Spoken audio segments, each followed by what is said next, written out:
कालपासून नागपूरमधील राष्ट्रवादी काँग्रेस पक्षाच्या कार्यालयामध्ये मनोरंजन कार्यक्रमाचा लावणीचा व्हिडिओ जोरदार व्हायरल होतोय।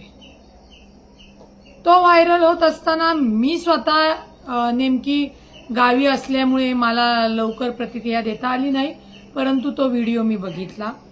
त्याच्यामध्ये आमच्या जितेंद्र भाऊ आव्हाडाला तर त्या मनोरंजक लावणी कार्यक्रमाचा थेट संपर्क चौफुल्याला लावला। काय आहे, मला वाटतं आव्हाड भाऊंना चौफुला फार आवडत असावा किंवा त्यांना ते पिवळं काळी झाल्यावर पिवळं दिसतं तसं दिसलं असेल, म्हणून ते एवढ्या तत्परतेने व्यक्त झाले। मुळामध्ये राष्ट्रवादी काँग्रेस पार्टीचा लक्षात घ्या, ते कार्यालय आहे, त्या कार्यालयामध्ये दिवाळीचा मिलन परिवार एक कौटुंबिक मनोरंजन कार्यक्रम म्हणून ज्या काही कामकाज झाल्यानंतर तो कार्यक्रम चालू होता आणि त्या ज्या काही नाचणारी लावणी सादर करणारी आमची भगिनी आहे ती सांस्कृतिकची पण पदाधिकारी आहे।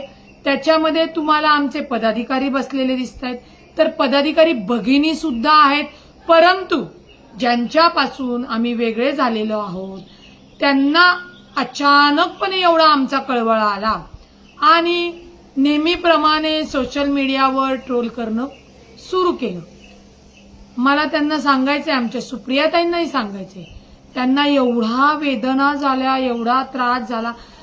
कदाचित आपण असं समजू की ती जागा चुकली असेल त्यांची, परंतु त्यांचा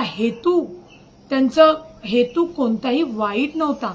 एक राष्ट्रवादी काँग्रेस पार्टीचा परिवार एकत्र आलेला आहे, दिवाळीचा कार्यक्रम आहे, त्याच्यानंतर मनोरंजन कार्यक्रम तिथं होतोय आणि त्या पदाधिकारीची जी लावणी तुम्हाला सादर करताना दिसतात त्याच्या व्यतिरिक्त इतर व्हिडिओ नाही मिळाले तुम्हाला। महिला गात आहेत, पुरुष बंधू गात आहेत।